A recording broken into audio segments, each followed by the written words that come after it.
At balikan po natin ang ulat ni Camille Samonte kaugnay sa pagbuo ng Task Force ng Pilipinas at Amerika para sa West Philippine Sea. Camille, ano ang layunin ng pagbuo ng Task Force na ito? Jiggy, ang Task Force Philippines ay bagong military cooperation ng Pilipinas at Amerika na layong protektahan ang freedom of navigation sa West Philippine Sea. Kung ikukumpara sa naunang Task Force Ayungin, mas malawak ang sakop ng Task Force Philippines. Paghanda ito sa pagresponde sa krisis o aggression sa mga pinag-aawayang maritime area sa West Philippine Sea.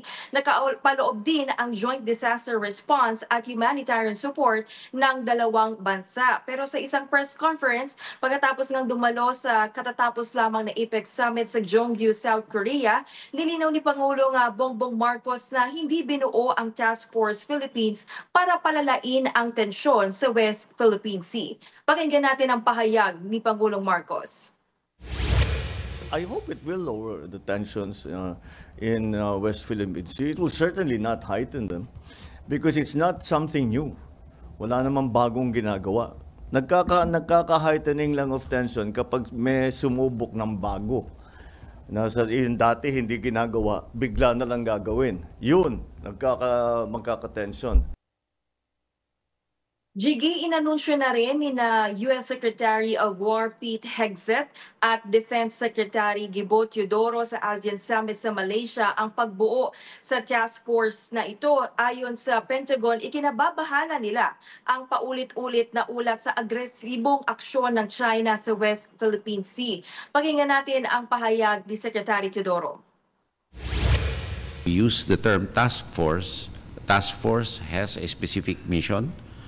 And that mission role is to converge with our resilience, both internally and externally. And it is a, shall we say, an efficiency mechanism to funnel all the activities. This task force will put more regularity into an immediate and quick response to the natural calamities that we are facing.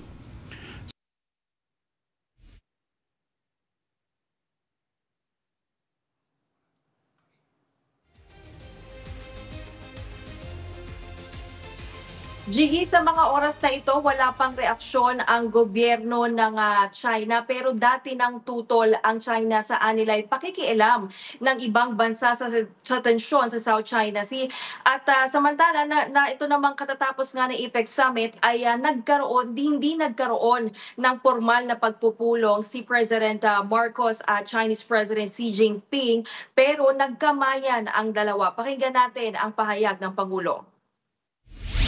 This is APEC. It's an economic meeting. You don't really talk about such issues. Ang hirap lapitan talaga. You know, meron kaming holding room. But every time he comes in, he's surrounded by his security. So ang hirap lapitan. Ayoko namang mamilit. Yan muna ang latest. Balik sa iyo, Jiggy. Yan po ang ulat ni Camille Samonte live mula sa Pasay City.